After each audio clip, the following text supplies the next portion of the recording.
Welcome to the IGEOS show, where we help grow the passion for an extraordinary workplace.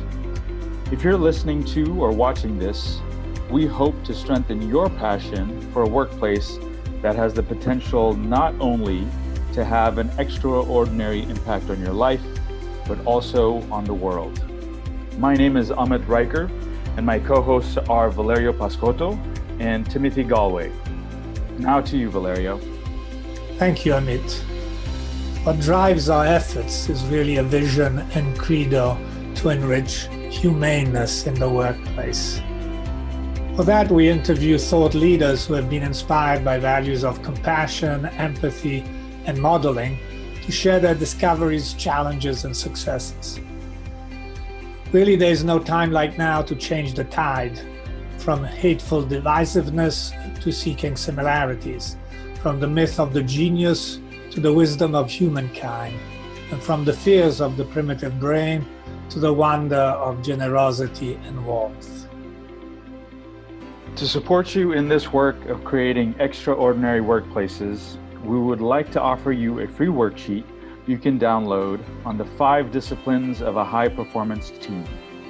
Just go to IGEOS.net to download the sheet and learn more about us. And now, on to our guest for today. Welcome, conscious leaders and conscious teams. Welcome to another episode of the IGEOS show. And we have a very fascinating, exciting guest with us today. Joel Solomon, for those of you who may not know, he is amazing leader in the finance and the clean money space. So Joel is the co-author of The Clean Money Revolution. I have the book on Kindle right here. And it is The Clean Money Revolution, Reinventing Power, Purpose, and Capitalism. As co-founder of Renewal Funds, a $98 million mission venture capital firm, he has invested in over 100 early growth stage companies in North America, delivering above market returns while catalyzing positive social and environmental change. Joel is a founding member of Social Venture Network, Businesses for Social Responsibility, chair of Hollyhock, co-producer of RSF's Integrated Capital Institute, and serves on the University of British Columbia Board of Governors. And just one other aspect about Renewal Funds. It is a global impact investing rated system. It's GIIRS rated. It is a founding Canadian B Corp. It was 3 times best for the world, and a 1% for the planet member. And so it has been recognized as ImpactAssets top 50 impact fund managers. Joel, it's such a pleasure to have you with us today. Welcome. Thank you so much for having me. I got a little tired listening to that list. Well, you're the one that have been able to come on this journey. So we're very excited to have this conversation with you today. It's been very fortunate. I've gotten to see a lot of seeds turn into gardens. Wonderful. Well, on that note, would you tell us a little bit about your background history and how the seed of what led to your book, The Clean Money Revolution, Yes. And just tell us a little bit about your background. Okay. I am in my mid-60s. That dates me back to birth in the mid-50s. And that was in Chattanooga, Tennessee. A strange journey for Eastern European Jews. But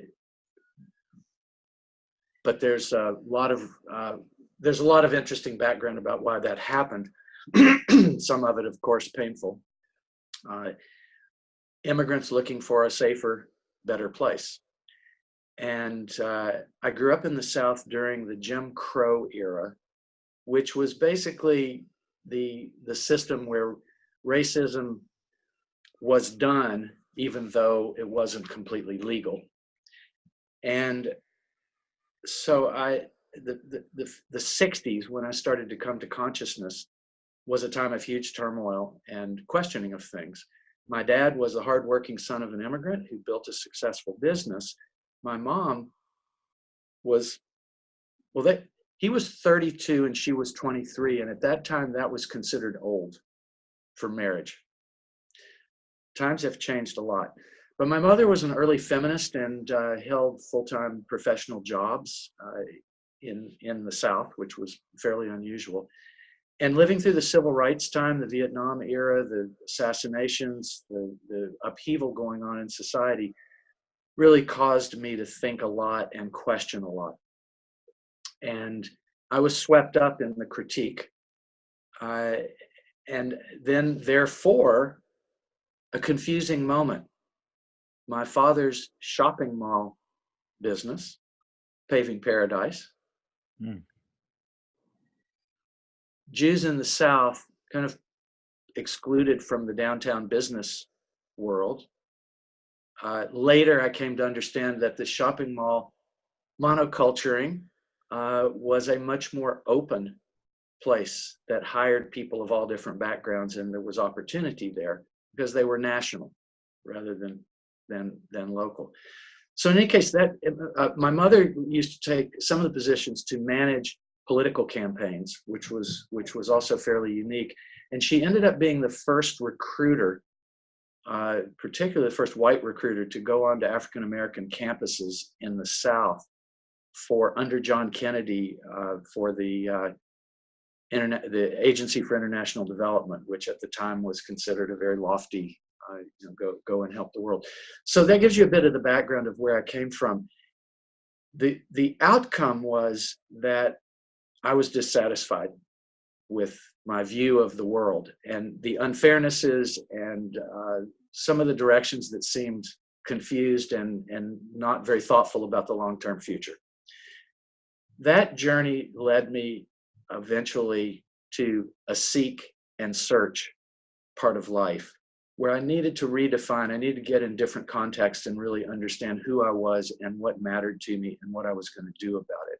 So the first escape route was I got involved, because of the political involvements of my family, I met Jimmy Carter before he was officially running for president, and I took a summer internship position at the Democratic National Committee.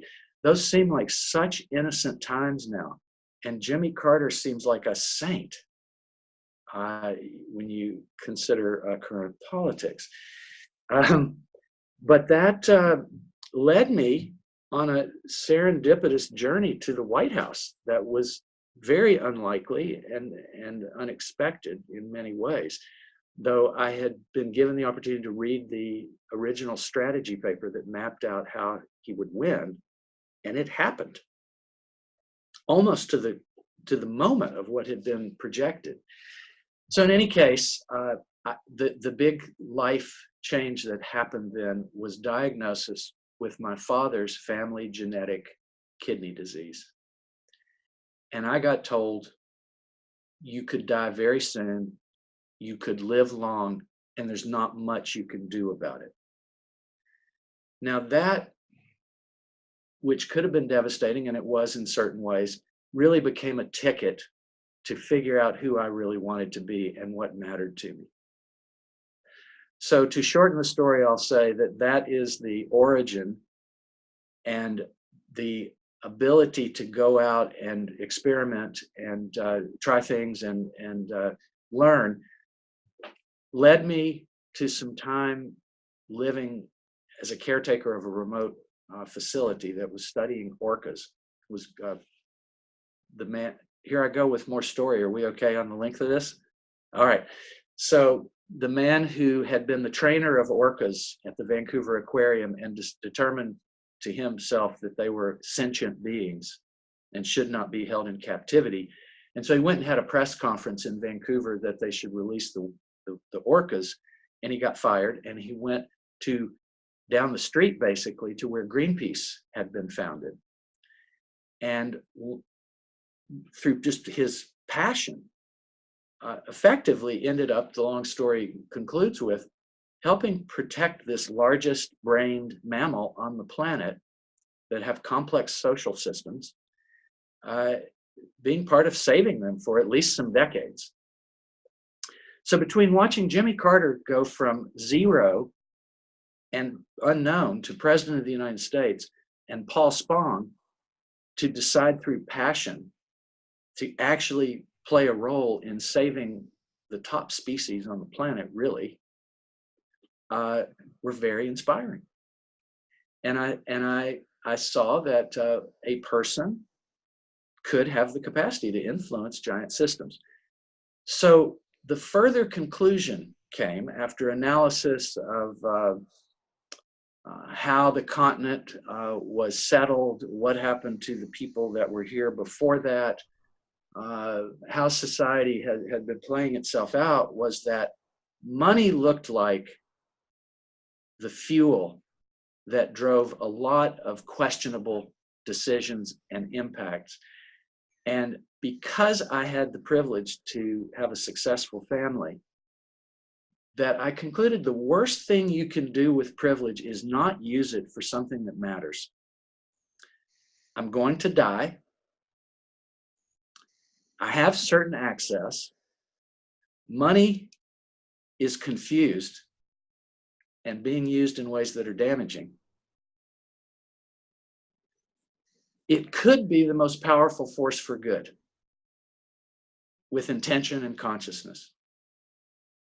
And that is now we're at the threshold of the doorway that I walked through that led to the career that I've had. Wow. Very, always really appreciate and enjoy hearing the very rich and sort of diverse background that led you to the work that you're doing today.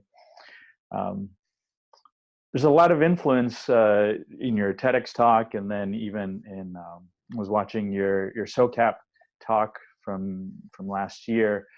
Very cohesive, very collaborative in a lot of different fields. You're talking about politics. You're talking about environmental issues. So why is that important? Looking at this lens of, you talk about clean money. And how does that influence each other? I imagine it's very symbiotic when you look at clean money, and would love to hear what you mean by clean money and how that's influenced sort of all these different potential impacts that it could have.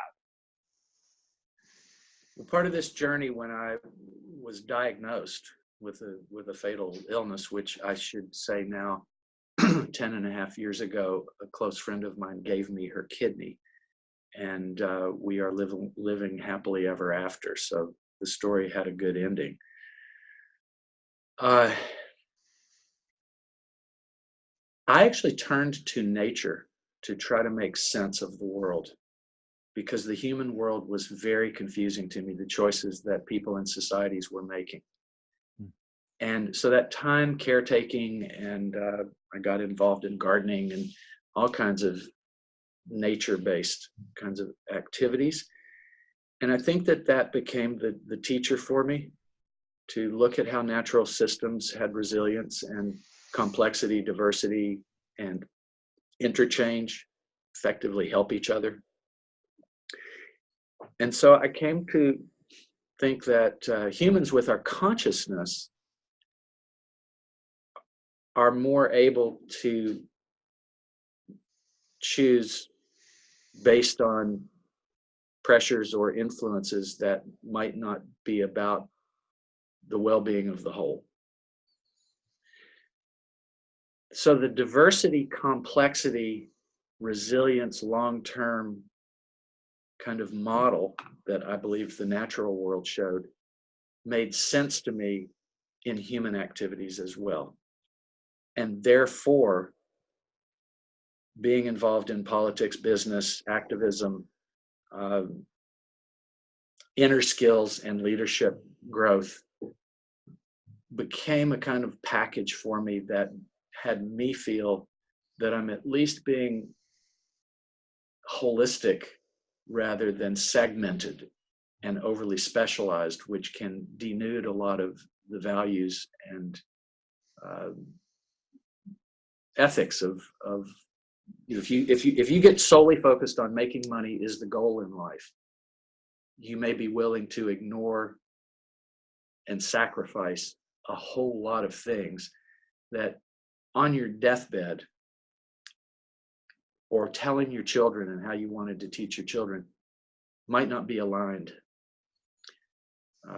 And that to me is one of the great tragedies of modern times, that spiritual clarity is hard to find and hard to see across the landscape.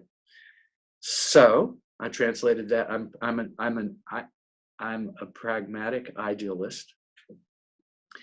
And when I decided that I needed to use the connections and information and all the stuff that I had, led me into a path to try to find where were the innovators that were dealing with money. And that money has so much embodied suffering in it. I like to invite us all to consider, if I reach for my pocket now, there's some bills and there's some plastic. Where did that come from? Who and what places were affected? And am I okay with that? While now that it's got my name on it, I own it, so to speak. What choices am I making of how to use that incredible power and embodied labor and harvesting of the planet that will improve things for the future? And so that becomes the core theme for me, and that's really the definition of clean money. It's a term that hadn't been used very much. I've been watching Dark Money. It was a book that talks about how money's been used in politics to advance some dubious intentions.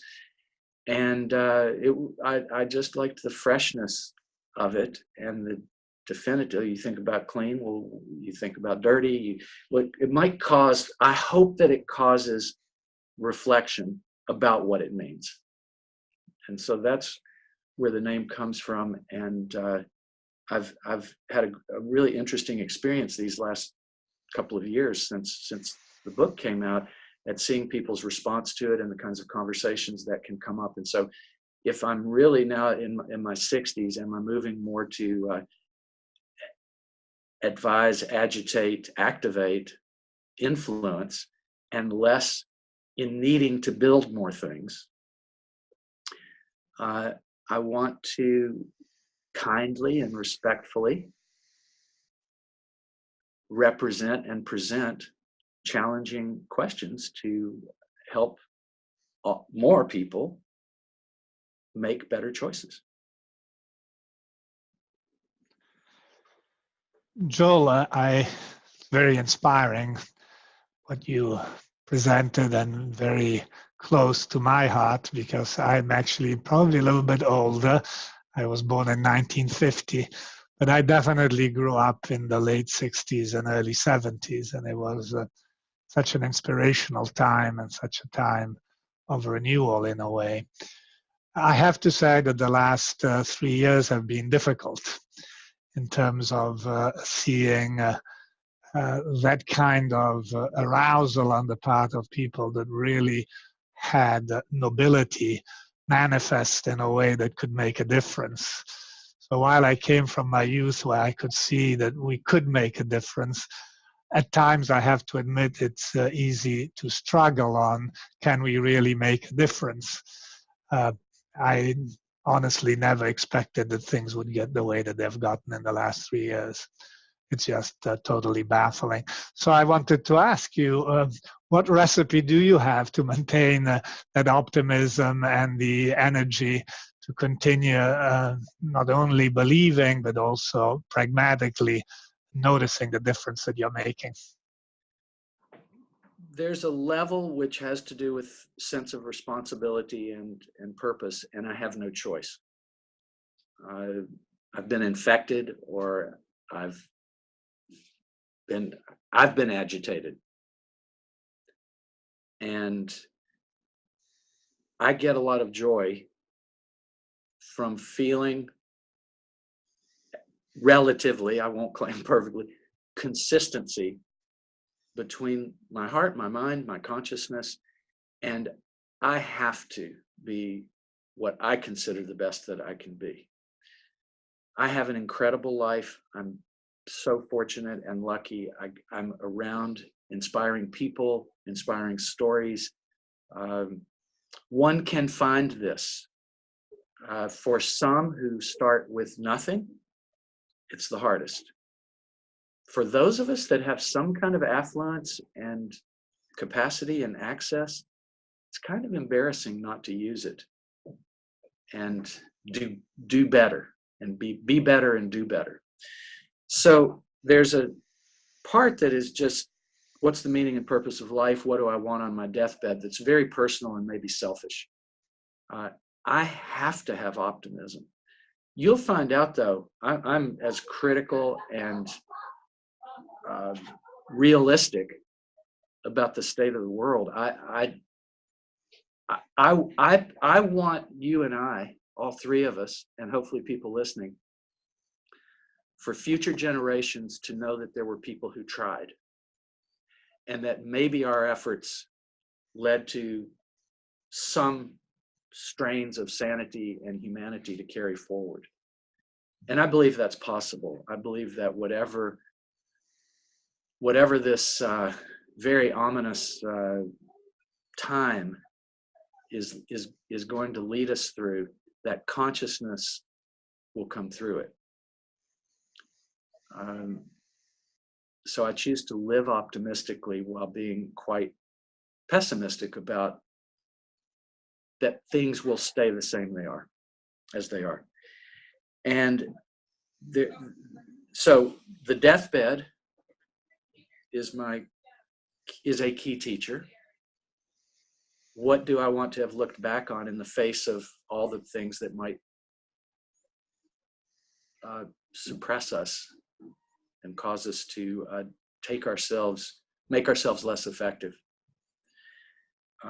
And I have gotten so much pleasure from that and sense of satisfaction.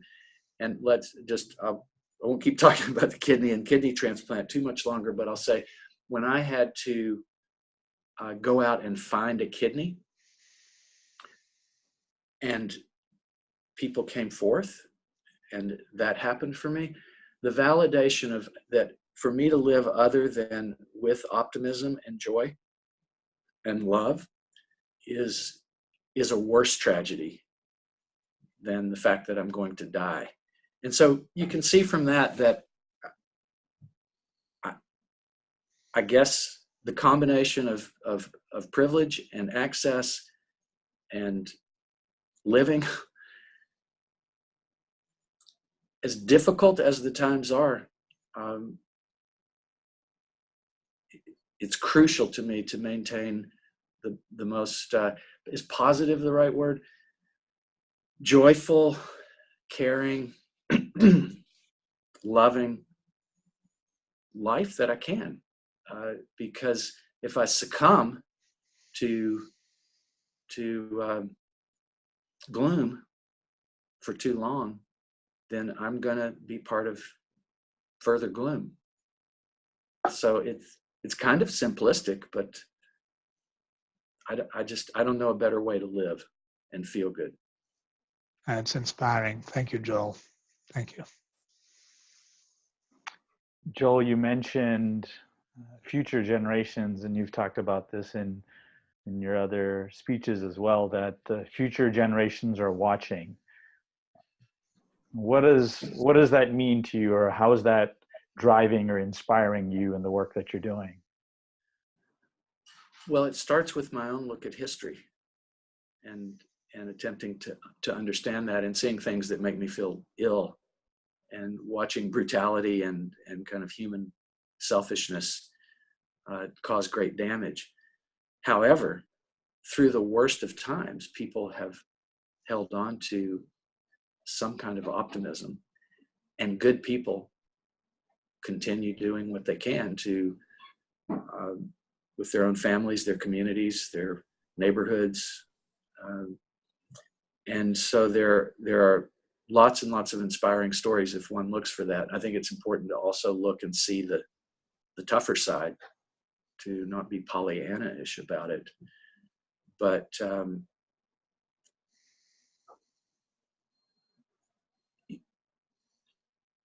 I've actually, just remind me the question, the core of the question.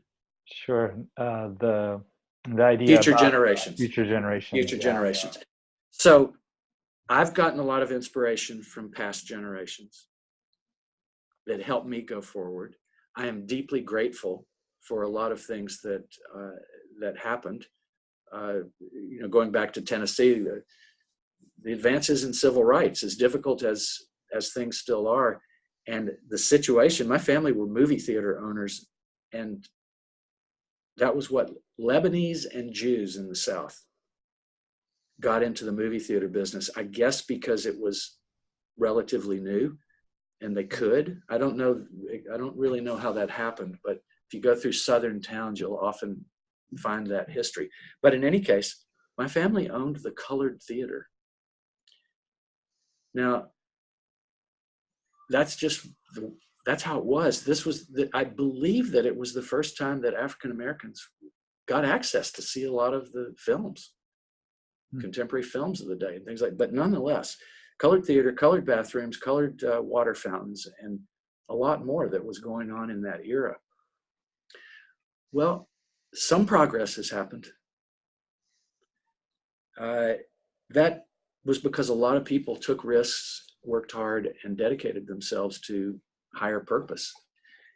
And this time that's just been mentioned that we're in, where the capacity to do damage, in my lifetime, there were less than, it's like 3.5 billion people when I was born. There's almost 8 billion. That fact alone is devastating and overwhelming. And it's slowing down a little bit, but that's not done. And in my lifetime, since the industrial era, World War II industrial era, then the rise of technology, the capacity to do damage is exponentially larger than when people were running around with a club or a musket. I can sit at a computer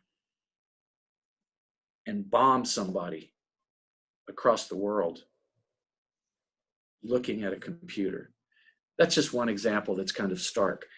But we're damaging not only entire ecosystems and species, we are even affecting the geology of the planet now.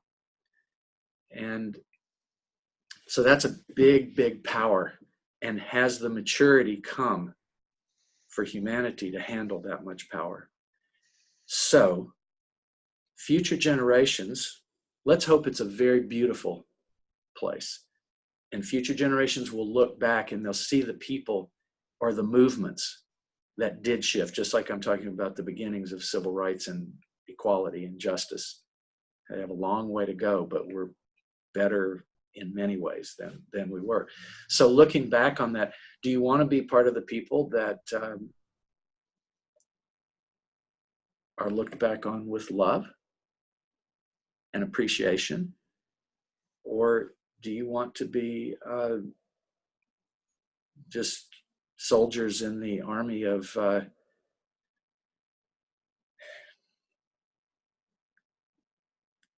unbridled consumption and personal aggrandizement? That's a choice we all get to make. So I like the image of future generations are studying us. They're watching this time. Maybe this video will make it, who knows? They're watching us, and they're very curious. How did we get so astray from the basics of life and caring for the future? And I know where I want to be. That's what Judgment Day is for me. I don't have a belief system of pearly gates and getting to be the special ones. But I do care a lot that first my own family, my grandchildren, children, godchildren, all of that, are touched and believe I did something more than just help them. And I hope it will inspire them to do the same. And we'll never get to know, probably. But I just can't see another viable way to be than to care about those future generations and do everything I can. It seems like the meaning of life.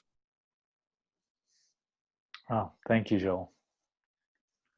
I can definitely relate to that, Joel. In the last 3 years, I've been 3 times a grandfather. So I've truly had the opportunity to see these wonderful souls coming to life and starting to grow. And the possibility that one day they'll turn around and say, our grandparents really made a difference. Right. Positive difference is a huge inspiration, yes.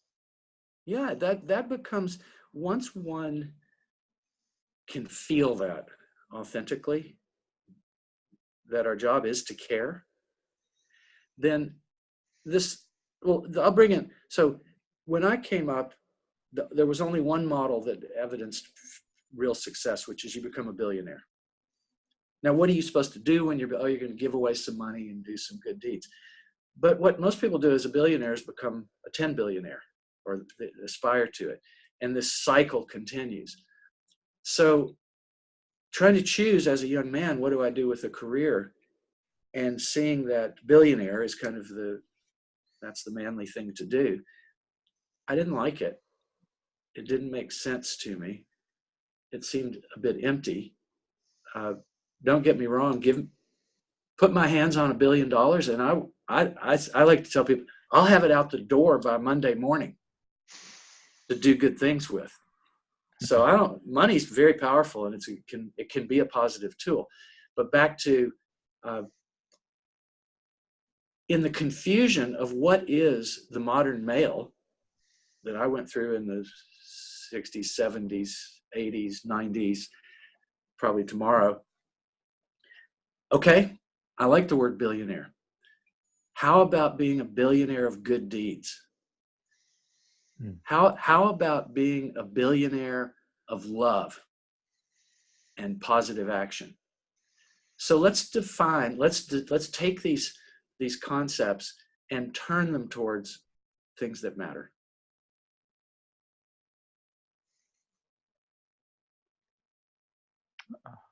Joel, that reminds me, speaking of turning things into things that matter and finding ways that we act from a place of seeing that we are empowered and that we do have ownership over what we can do in this world. I'd love to hear a little bit more about the Integrated Capital Institute, where you've partnered, my understanding, with Akaya Windwood in finding ways to help develop, even with your background you talked about focusing on personal leadership and Hollyhock. And, that's one thing at IGEOS, we really are inspired to help empower people, help empower teams to this leadership, our own internal leadership, and then leadership as teams to really make that impact within the company doing good, within the world doing good. So tell us a little bit about that, either with Hollyhock or with the Integrated Capital Institute and how that's emerging. So first, thank you for your work and for your commitments. Akaya Windwood, myself, and Marion Moore. You probably saw an interview. Somebody put Akaya and I together in an interview recently, so we were talking about it. But Marion's an important part of this also. First of all, the Integrated Capital Institute, what's the idea? Well, I've been sorry about that. I've been, oh my goodness, there it is. No, I've been attempting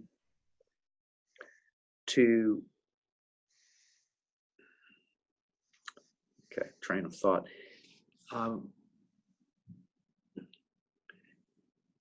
I've been struggling with the term impact investing, and we came up with our firm, we call ourselves Mission Venture Capital. But all of these terms, English language is not really good at great words for doing good and kind of topics we're talking about. It was designed for something else. But I don't feel like we have defined this playing field well enough yet to inspire, though it's working and it's growing rapidly. People, the impact investing can't keep up with how fast it's growing now. But there's something deeper, because impact investing at one level can be lipstick on a, you get the point. So there's deeper, there's shallower, there's a trend, there's an opportunity to make money on some new concept, things like that. And there are many good people doing fantastic things, and there is capital shift that's going on. It's a fraction of global capital, but it's happening. So I'm interested in something that the best term I can come up right now is social change investing. I think people could understand what it means, and it goes a little deeper. And so my theory is there's what do I need to take care of myself, however I define that. What's enough? How much is enough is a key question. If we can answer how much is enough, and we can re-ask that question over time, it can begin to free us from the psycho-emotional bondage that money actually does to humanity, where everything focuses on more money for too many people. Those who are struggling to feed their children and put roofs over their head, that's a whole other reality, but that I understand that people will do what they need to take care of their family. But there comes a point, I have enough money. So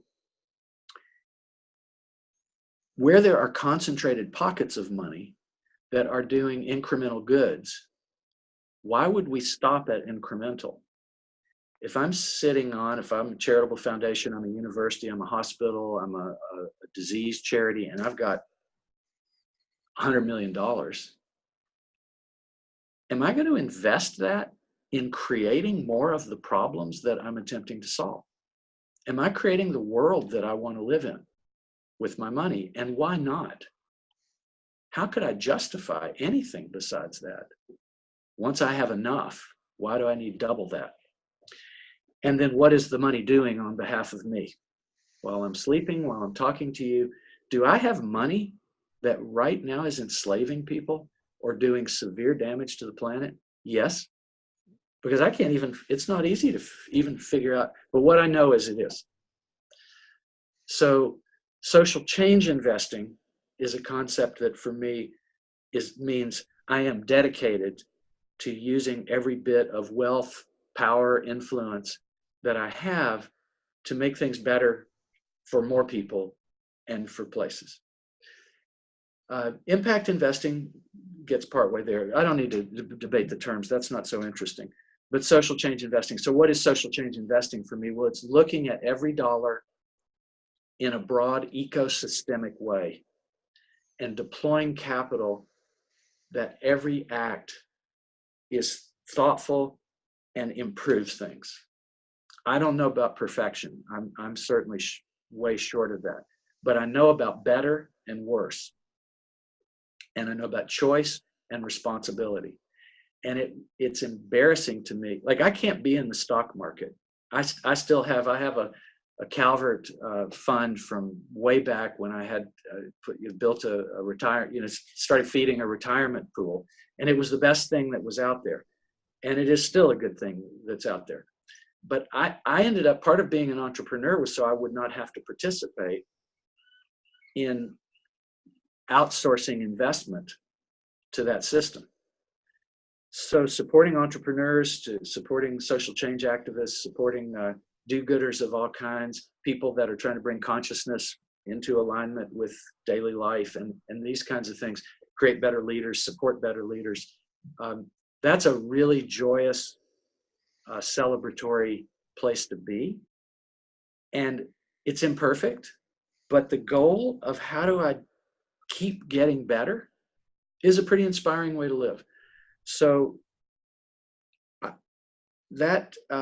so now translate that. So integrated capital is the use of your money in all different dimensions. Looking at a challenge in the world and thinking about all the ways that that challenge is happening. It could be political, it can be lack of access to education, poor social services, people behaving badly towards each other, all those kinds of things. And if I want to be part of the solution, then I need to go deeper than writing a check to a charity and think about the issue holistically and basically devote myself to using every resource, money being one of them, towards helping that improve and then inspiring others to do it. Okay, so I've done a lot of work with people that are holding enough money, perhaps more than enough money. The system pushes them to double that and separate from the responsibility of how that happens. That is a weird thing that we are structurally doing to really good people that just don't know how to break out of it because there's alternatives. So you've got one of the places to start are people that are holding excess money but care. So as they get activated and want to do something more important, thank goodness Change Capital and Donna Morton and Calvert and now a growing landscape, advisors like yourselves, consultants,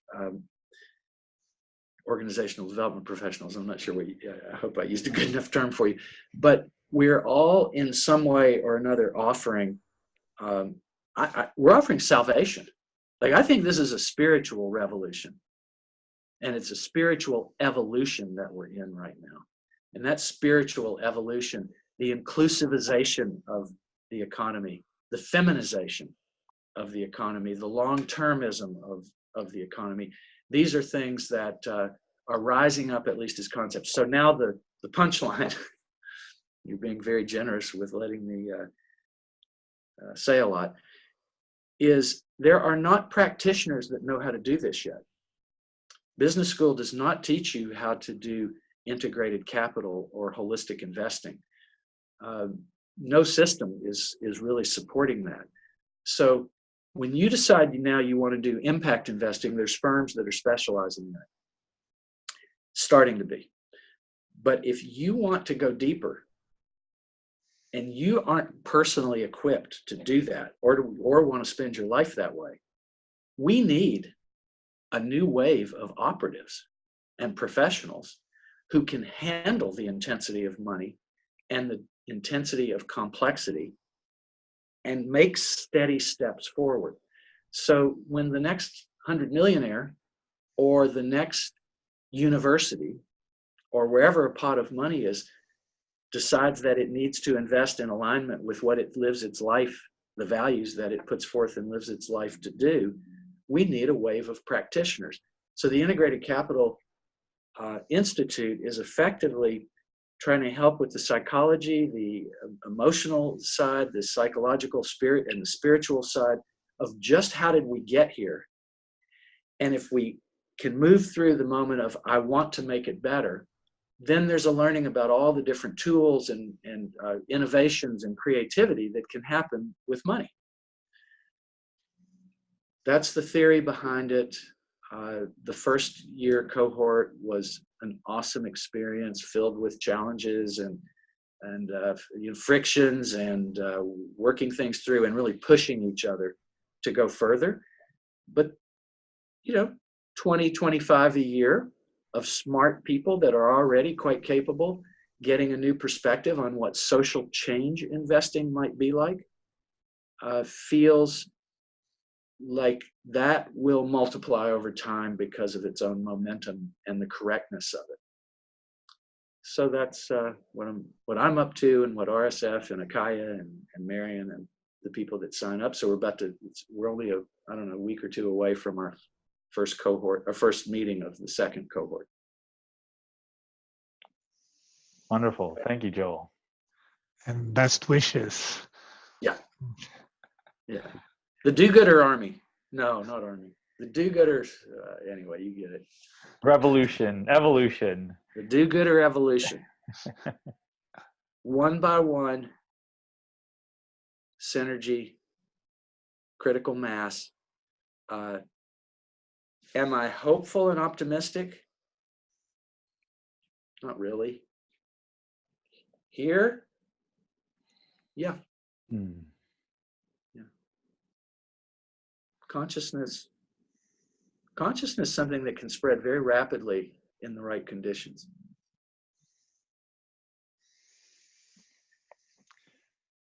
Well, thank you so much, Joel. It was, again, very inspiring. Thank you. My pleasure.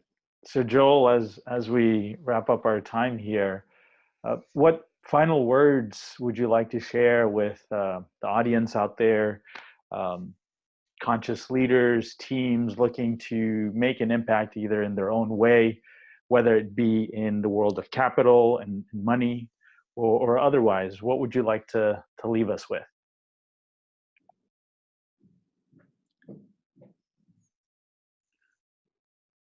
It matters so much. There is room for everybody. We have an incredible responsibility on our hands. It can be joyous and fulfilling, generative and fun. Assess who we are and what we most care about, who you are and what you most care about. Assess what the resources and tools and the obstacles and hurdles you have, and keep faithful with an eye on your deathbed and future generations. Because I think that's the core of what people lived for quite many generations before us. Future generations are our job. It's time to step up, be better, do better. Wow. Thank you so much, Joel. Thank you for your time and really sharing with us your journey, all that you've brought into this world, and continue with the work that you're doing. Thank you very much. Thank you for the honor and opportunity to get to share my views and experience. I really appreciate it. And you are clearly deep and caring people, and I appreciate that a lot. Joel, if people wanted to learn more about you or the work that you're doing, where can they go to find out and learn more? The first thing I'd say, I'm one of a wave of people that are exploring these territories, and there's a growing field out there. So whatever your interest is, research it, follow it. We have tools now to plug in words and find what we want. For myself, there's a joelsolomon.org, which is really about the book and interviews and lots of these kinds of conversations, blogs and that thing. And then I'm under my name on the major social media, and I post, and it's my personal magazine, I guess. And then finally, renewalfunds.com is where we will continue forward to try to help advance the field of investing to get kinder, gentler, more thoughtful, more conscious, step by step. So wonderful. Conscious leaders, conscious teams, thank you so much for joining us. Very honored and grateful to have Joel with us today. And then we look forward to continuing these conversations with other thought leaders doing really amazing work in the world. So thank you for joining us today. Have a wonderful rest of your day. Thank you for joining us today. We have many more exciting thought leaders to come on this show. If you enjoyed this interview, please click the like button and also subscribe so that you can stay tuned to learn from other powerful thought leaders in future shows.